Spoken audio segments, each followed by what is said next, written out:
PR Pandian sir, நீங்க எப்படி பாக்குறீங்க இந்த நிகழ்வை? கிட்டத்தட்ட பல ஆண்டுகால பிரச்சனையாக இது இருக்கு. இன்று வரையில் ஒரு தீர்வு கிடைக்கல. தமிழ்நாடு பொறுத்த வரைக்கும் தமிழ்நாட்டு உரிமைக்காக இங்க குரல் கொடுத்துட்டு இருக்கோம், கர்நாடகாவில் அவங்களுக்காக குரல் கொடுத்துட்டு இருக்கோம்னு அவங்க சொல்றாங்க. இப்படியே போயிட்டு இருக்க நிலையில் ஒரு முடிவு தான் என்ன? தற்போதைய புதிய அரசு இது எப்படி அணுகும் நீங்க நினைக்கிறீங்க? அந்த தனி தீர்மானம் எந்த அளவுக்கு ஒரு தாக்கத்தை ஏற்படுத்தும் அப்படின்னு நீங்க பாக்குறீங்க?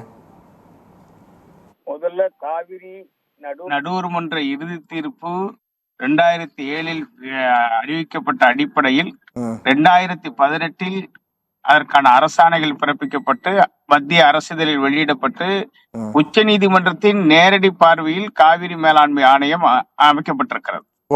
அது தன்னாட்சி அதிகாரம் கொண்ட அமைப்பாக அந்த அமைப்பு ஏற்படுத்தப்பட்டிருக்கிறது.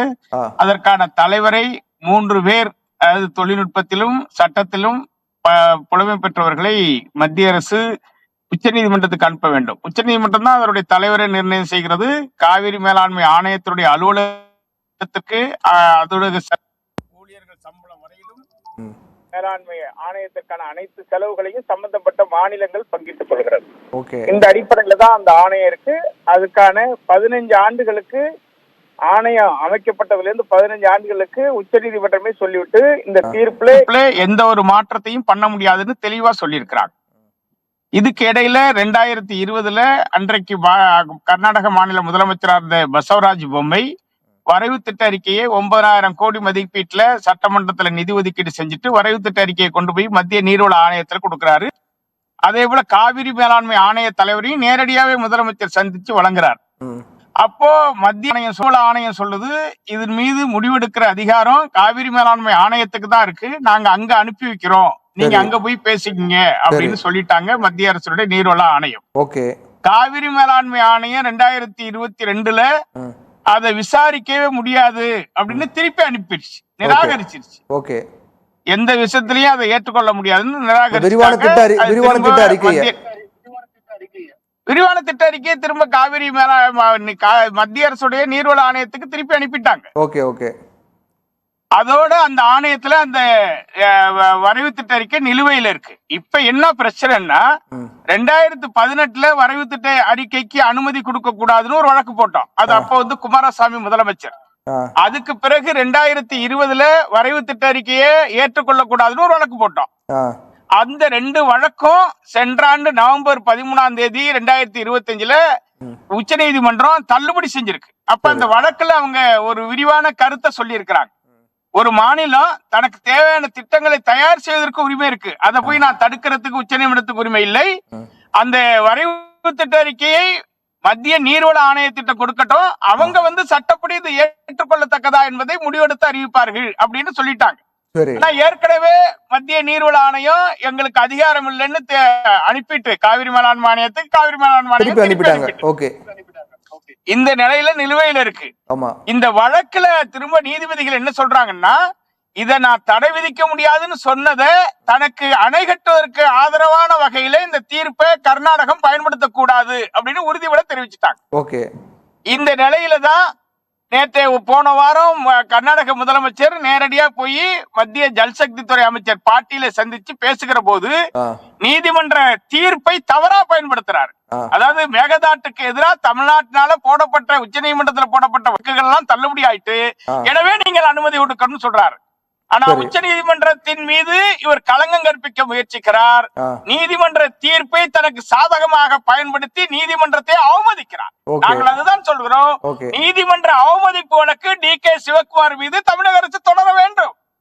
இதுதான் எங்களுடைய நிலைப்பாடு.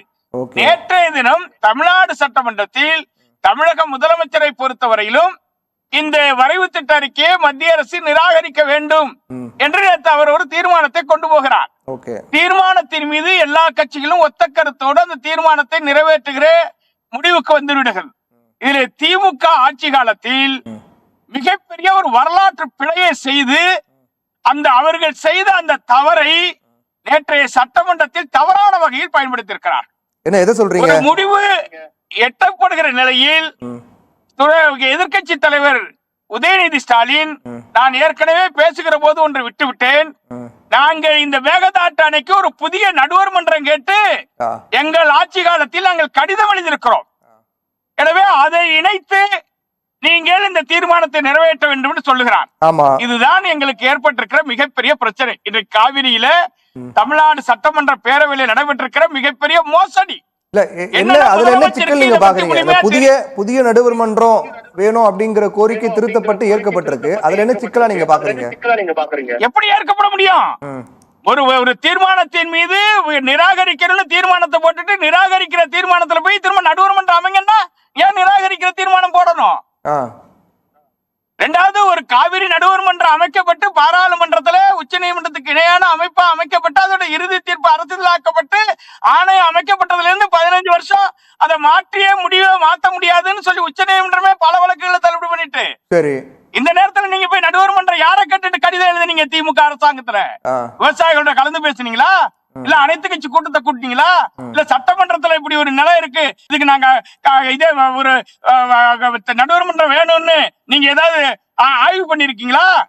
முதலமைச்சரை தவறா பயன்படுத்திட்டார் நேத்து திமுக எதிர்கட்சி தலைவர் உதயநிதி ஸ்டாலின். பகிரங்கமா குற்றம் சாட்டுறேன்.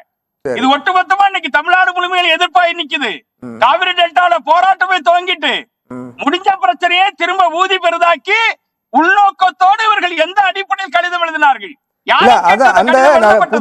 புதிய நடுவர் மன்றம் எதிர்கட்சி தலைவர் சொன்னது மட்டும் இல்லாம முதலமைச்சர் அவர்களும் அவருடைய அலுவலரோட வல்லுநர்களோடு ஆலோசித்து அதை கொண்டு வருவதற்கான முயற்சி அதை கொண்டு வர வேண்டும் அப்படின்னு நாங்க ஆலோசனை செய்தோம். அந்த அடிப்படையில எதிர்கட்சி தலைவர் சொல்லிருக்காரு, நாங்க ஏற்றுக்கிறோம் அப்படின்னு சொல்றாரு. புரிஞ்சுங்க, நீங்க குழப்ப கூடாது. நான் சொல்றத நல்லா புரிஞ்சுங்க. நேத்து ஒத்தவரி தீர்மானம் தான். தீர்மானத்தின் மீது எல்லாரும் பேசி முடிச்சுட்டாங்க. அப்படி துணை முதலமைச்சர் ஒரு கருத்தை கடைசியில புகுத்துறாருன்னா திரும்ப எல்லாருடைய கருத்தையும் கேட்கணும். எதுவுமே இல்லாம மூடி மறைக்கப்பட்டு அவர் 4வது பத்தியில இணைச்சிங்கன்ட்டாரு. சரி, அவர் என்ன சொல்றாரு? நான் ஏற்கனவே சட்ட வல்லுநரோட ஆலோசனை பண்ணேன், அப்ப இந்த கருத்து வந்ததுன்னு தான் சொல்லியிருக்காரு. இவர் தீர்மானத்துல கொண்டு வரலையே. இல்ல தீர்மானத்துல கொண்டு வரல சார், உள்வாங்கி பேசுங்க. ஆலோசனை பண்ணோம், அப்ப அந்த கருத்து வந்தது. அந்த அடிப்படையில் இப்ப நீங்க சொல்றீங்க, அதனால நாங்க ஏத்துக்கிறோம் அப்படின்னு சொல்றாரு. அப்போ அவங்க ஏத்துக்க தயாரா தான் இருந்திருக்காங்க. இல்ல நீங்க பேசுறது சட்டமன்ற விவாதத்துக்கு முரண்பாடா பேசுறீங்க. நான் சொல்றது அவரு ஏற்கனவே சட்ட வல்லுநரோட ஆலோசிச்சப்ப இந்த கருத்தை சொன்னாங்க. ஆமா, அப்படின்னு தான் சொன்னாரு. நான் இந்த கருத்தை சொல்லி அந்த கருத்து தீர்மானத்தின் மீது அவர் இணைச்சிருந்தாரா நேத்து? முதலமைச்சர் மேல நீங்க கொண்டு தவற புகுத்த பார்க்க கூடாது. இது திமுக செஞ்ச மிகப்பெரிய வரலாற்று பிழை. ஏன் புது நடுவர் மன்றம் கேட்கணும்? யாரை கேட்டு முடிவெடுத்தாரு? நடுவர் மன்றத்துக்காக 50 ஆண்டு காலம் போராடுறோம். எனக்கு ஒரு சந்தேகம் கேட்டுங்க. போட்ட வழக்கு திரும்ப போட்டது, திரும்ப பெற்றது திமுக. இல்ல நீங்க சொல்றது சரி. விவசாய சங்க தலைவர்கள் ரங்கநாதன் போட்டுதான் காவிரி நடுவர் மன்றம் அமைக்கப்பட்டிருக்கு. இப்ப இல்ல ஆகவே நீங்க யாரை நடுவர் மன்றம் கேக்குறீங்க? கேக்குதுங்களா? எதுக்கு இன்னும் 50 ஆண்டுக்கு திரும்ப காவிரி பிரச்சனையை கொண்டு போறீங்க? நேத்து கொண்டு வந்து முதலமைச்சரை தவறா பயன்படுத்துறீங்க, சட்டமன்றத்தை தவறா பயன்படுத்துறீங்க. கேக்குதா? கேக்குது. அத ஒண்ணு இல்ல, ஒரே ஒரு குறுக்கீடு என்னன்னா, இப்ப நீங்க சொன்னீங்க சட்ட வல்லுநரோட நாங்க ஆலோசிக்கும் போது அந்த கருத்து வந்ததுன்னு அவர் சொன்னாரு. ஆனா தீர்மானத்தை அதை அவர் கொண்டு வரல. இது வந்து ஒரு தேவையற்ற ஒரு திருத்தம் அப்படின்னு நீங்க நினைக்கிறீங்க. அப்படின்னா எதிர்க்கட்சி தலைவர் கொண்டு வரத தீர்மானம் சேர்க்கணுன்ற அவசியம் கட்டாயம் கிடையாது இல்லையா? இல்ல எதிர்க்கட்சி தலைவர் சொல்றதையும் அவர் கொண்டு வரதையும் தீர்மானத்தை சேர்க்கணும் திருத்தணும் அப்படிங்கிற அவசியம் கட்டாயம் கிடையாது. அதை அவங்க புறக்கணிச்சிருக்கலாம்ல. யாரு முதலமைச்சருக்கு அதை பத்தி அனுபவம் இல்ல. டக்குனு இவர் எதிர்கட்சி தலைவர் சொன்னார், அவர் சேர்த்துட்டாரு.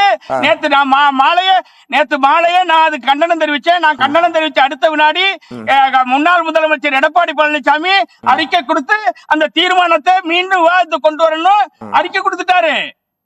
இது மிகப்பெரிய தப்பா இருக்கு. எல்லாருமே நாளைக்கு மறுநாள் திங்கட்கிழமை அன்னைக்கு எல்லா கட்சியும் சேர்ந்து 0 ஹவர்ல இதை கலப்ப போறாங்க. இல்ல திமுக ஆட்சியின் போதும் அவங்க புதிய நடுவர் மன்றம் வேண்டும் அப்படின்னு சொன்னது அது தவறு நீங்க சொல்றீங்க. திமுக பொறுப்பேற்கலாம். ஆனா இப்போ தாவேக ஆட்சியின் போது எதிர்க்கட்சி தலைவருக்கு சொன்னாருக்காக இவர் ஏத்துக்கிட்டாரு அப்படின்னா இப்ப யார் அது பொறுப்பேற்கிறது? யார் மேல தவறு? அதனாலதான் திரும்ப அது திமுக தவறா பயன்படுத்திட்டு இவர் முதல் கட்டம் கருத்து சொல்றப்பயே இதை இணைச்சு சொல்லி இருந்தாருன்னா எல்லாரும் பேசியிருப்பாங்க. இது கருத்து பரிமாற்றம் முடிஞ்சு ஒரு ஒத்த கருத்தோட நிராகரிக்கணுங்கிற தீர்மானத்தை நிறைவேற்றுற போது இவர் 2வதா எழுந்திருச்சு முதலமைச்சர் சொல்றாரு. அப்ப இவர் தவறா பயன்படுத்தி இருக்கிறார் முதலமைச்சரை ஓகே நேற்றைய தினம். Okay sir okay. அதனாலதான் அந்த தீர்மானம் போட்டது தப்பு. மீண்டும் 50 ஆண்டுக்கு போகுது. சரி ஓகே ஓகே. இன்னும் நடுவர் மன்றம் அமைக்கிறது அன்னைக்கு அமைச்சது விபி சிங் காலத்துல. அந்த நடுவர் மன்றம் நேர்மையா நடந்தது. இன்னமும் பிஜேபி ஆட்சி காலத்துல நடுவர் மன்றம் அமைச்சா தமிழ்நாட்டுக்கான பெற்ற உரிமையை குளிதோண்டி புதைச்சிருவோம். சரி ஓகே ஓகே. ஒட்டுமொத்தமா பாலைவனமா மாறிடும். சரி நான் முதற்கட்ட கருத்து நான் மீண்டும் வரேன். திரும்ப வரேன். இது விவகாரம் பொறுத்த வரைக்கும் இது ஒரு பிரச்சனை. அந்த பிரச்சனைக்கான தீர்வு அப்படிங்கறத தாண்டி இது அரசியலாக்கப்படுதா? அந்தந்த மாநிலம் வரும்போது தமிழ்நாடு கர்நாடகா அப்படின்னு வரும்போது அது தமிழ்நாட்டில் அது தமிழ்நாடு தேர்தல் அப்படிங்கிற வரும்போது அது அரசியலாக்கப்படுறதும் கர்நாடகாவில் அரசியலாக்கப்படுறதும் இந்த மாதிரியான ஒரு நிகழ்வு இருக்கின்றதா? இதனாலதான் தீர்வு கிடைப்பது அப்படிங்கிறது மிகப்பெரிய சிக்கலா இருக்கு அப்படின்ட்டு பார்க்கலாமா? அரசியல் கட்சி அரசியலாக்குறது கர்நாடகாவும் கேரளாவும் முயற்சி எடுக்கிறார்கள். முல்லை பெரியாறில் அதே நடவடிக்கை மேற்கொள்கிறார்கள். கர்நாடகாவில் அரசியலாக்குவதற்கான முயற்சி எடுக்கிறார்கள். காரணம், கர்நாடக விவசாயிகள் மேகதாட்டை எதிர்க்கிறார்கள். இதுதான் அங்க இருக்கிற மிகப்பெரிய பிரச்சனை. நாங்க 2 பேரும் உட்கார்ந்து மைசூர்ல பேசி கர்நாடகா சேர்ந்த கிட்டத்தட்ட 200க்கும் மேற்பட்ட விவசாய சங்க தலைவர்கள் அதுல பங்கு கொண்டாங்க. அவங்க என்ன சொல்லியிருக்காங்கன்னா, கிருஷ்ணராஜசாகர் தான் எங்களுக்கு பாசனத்துக்கான அணை. நீங்க அதுக்கு கீழே 1000 மீட்டர்ல கொண்டு போய் தமிழ்நாடு எல்லையில அடர்ந்த வனப்பகுதியில புலிகள் சரணாலயம், யானைகள் சரணாலயத்தெல்லாம் அழிச்சிட்டு நீங்க இந்த அணை கட்டுறதுனால கர்நாடகாவுக்கு பயனளிக்காது. காரணம், நீங்க பற்றாக்குறை காலத்துல கிருஷ்ணராஜசாகர்ல தண்ணியை தேக்காம நீங்க நேரா கொண்டு போய் மேகதாட்டுல தேக்கி குடிநீருங்கிற பேர்ல கொண்டு போயிடுங்க. எங்களுக்கு பாசனத்துக்கு மிகப்பெரிய பிரச்சனை ஏற்பட்டு போயிடும். எங்க விவசாயம் அழிந்து போகும். எனவே தமிழ்நாடு ராசிமணல்ல அவங்க அணை கட்டிக்கிட்டாங்கன்னாக்கா நமக்கு ஒரு கரை நமக்கு சொந்தங்கிறதுனால குடிநீருக்கு தேவையான தண்ணீரை எடுத்துக்கொள்வதற்கு ஒப்பந்தம் போட்டுக் கொள்ளலாம் என்று தீர்மானம் போட்டு சித்தராமையாவுடன் கொடுத்து விட்டார்கள். இன்றைக்கு நடக்கிற செய்தி என்னன்னா, இது கனகபுரா சட்டமன்ற தொகுதி, கனகபுரா பாராளுமன்ற தொகுதியில இந்த மேகதாட்டு பகுதி இருக்கு. இவர் அங்க அவருடைய இடத்து வழியா தான் நீங்க மேகதாட்டு அணை கட்டுறதுக்கே போக முடியும். சிவகுமாரோடைய சொந்த இடம் தான் அந்த இடத்துல தான், அது வழியா தான் போக முடியும். அப்ப இன்னைக்கு 9,000 கோடியில திட்டம் போட்டது இன்னைக்கு 15,000 கோடியை தாண்டிடுச்சு. இப்ப இது உள்ளர ஒரு சுயலாபம் இருக்குது, ஒரு அரசியல் சுயலாபமும் இருக்குது. இந்த அடிப்படையில தான் டி.கே. சிவகுமார் இதை ஒரு சேலஞ்சா எடுக்கிறார். இதுவரைக்கும் சித்தராமையா இருந்தது கூட எடுக்க முடியாது. ஆனா யாரு எதை எடுத்தாலும் உச்ச நீதிமன்றத்தை மீறி அணை கட்ட முடியாது. இன்னைக்கு காவிரி முழு அதிகாரமும் ஆணையத்தின் கட்டுப்பாட்டில் இருக்கிறது. மத்திய அரசோ மாநில அரசோ தலையிட முடியாது. மிக தெளிவாக சொல்லப்பட்டிருக்கிறது.